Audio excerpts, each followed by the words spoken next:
Prinsip yang ketujuh, prinsip memaklumi. Nah, ini meminimalisir kemarahan-kemarahan kita kepada orang lain, kekecewaan-kekecewaan kita pada orang lain. Ini kalimatnya Epictetus. Saat engkau sedang melawan orang yang tidak tahu malu, tanyakan kepada dirimu hal ini. Apakah mungkin di dunia ini bersih dari tindakan tidak tahu malu?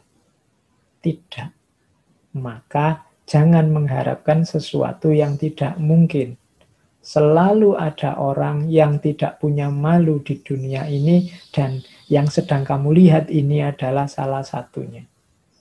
Hal yang sama lakukanlah untuk seseorang yang jahat, tidak dapat dipercaya, atau kerendahan moral lainnya. Mengingat bahwa di seluruh dunia ini pasti ada beda-beda kelas moral, akan lebih membuatmu toleran terhadap penghuninya. Ini pesannya orang-orang Stoa. Kita ini kan sering sumber kebahagiaan kita karena lihat banyak orang jahat, banyak orang curang, banyak orang tidak amanah, banyak orang itu kan, terus kita galau. Kita hari-hari kemarin kan kalian marah luar biasa, itu kan gara-gara Omnibus Law, marah pada DPR, marah pada pemerintah gitu kan. Tidak masalah kamu tidak setuju, tidak masalah kamu protes ingin undang-undang itu diganti, tapi pertama-tama tetap bahagialah. Cintailah dirimu. Kamu berjuang oke, tapi batinmu tetap dalam kondisi stabil. Tidak perlu kecewa, tidak perlu marah. Ya, dunia itu selalu begitu.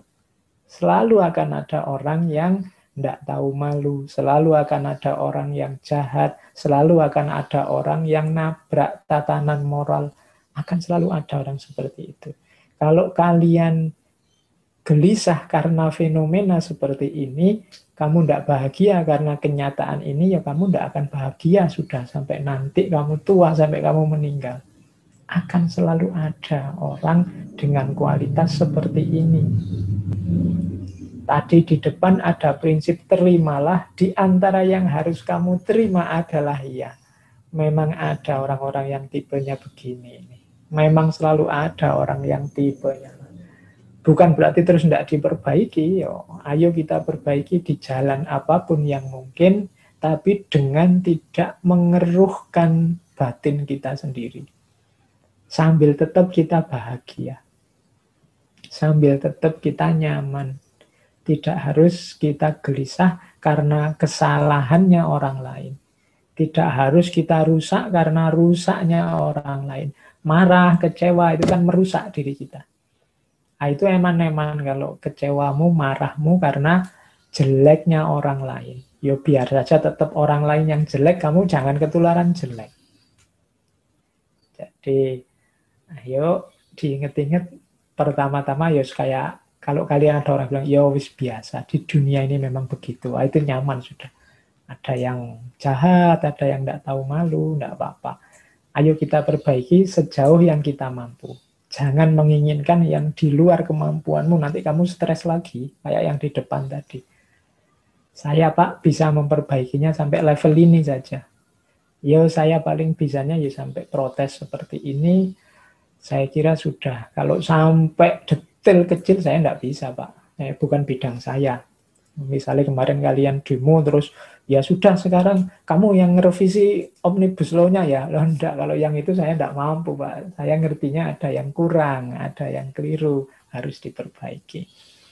Oh, yang lebih mampu yang tugasnya itu. Kemampuan saya cuma sekedar ini. Nah, itu prinsip ketujuh sebenarnya, maklumilah. Dunia itu memang begitu. Ya kalau di ayat Al-Quran kan banyak, kalau Allah mau semua orang baik, semua orang satu jalan kebaikan, tapi kan enggak. Liyabluwakum fima atakum, untuk mengujimu sampai ke masa depan nanti akan selalu ada yang seperti itu. Ini prinsip kebenaran yang ketujuh. Terus prinsip yang ke-8. Nah, Kalau tadi memaklumi, ini lebih dalam lagi. Yaitu tetap menyayangi. Sayangilah semua orang, apapun kondisi mereka. Jadi cintailah semua orang dalam situasi apapun, ya meskipun tetap dengan cara mencintai yang berbeda. Orang tua itu kan cinta sama anaknya.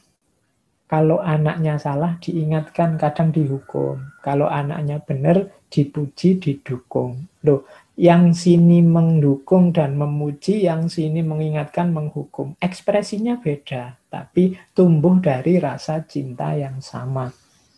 Maka cintailah semua manusia sesuai kondisi mereka masing-masing. Jadi maksudnya apa? Bersikaplah pada semua orang atas dasar cinta. Sesuai kondisi mereka masing-masing. Katanya Markus, merasa sayang pada orang lain meskipun mereka melakukan banyak kesalahan adalah wataknya, sifatnya manusia yang unik. Ini kalau tidak manusia susah. Kalau hewan itu ya, kalau marah ya marah, bunuh-bunuhan, bunuh-bunuhan. Kalau manusia tidak bisa menyayangi, bisanya hanya saling balas, ya levelnya kita berarti masih rendah. Caranya gimana? Katanya Markus, engkau dapat melakukannya cukup dengan mengakui bahwa mereka juga manusia. Ini level dasar paling standar. Kalau kita berhubungan dengan siapapun orang, sebesar apapun kesalahannya, semenjengkelkan apapun dia, ingat-ingatlah, mereka juga manusia. Mereka bapaknya seseorang, anaknya seseorang, ibunya, putrinya seseorang. Nah, ya mereka mungkin hari ini salah melakukan kekeliruan-kekeliruan karena mereka tidak sadar. Mungkin juga mereka melawan kata hati mereka sendiri. Dan ingat-ingat juga, akhirnya kita semua juga akan mati. Yang jahat-jahat ya mati. Kita yang baik-baik juga mati kok.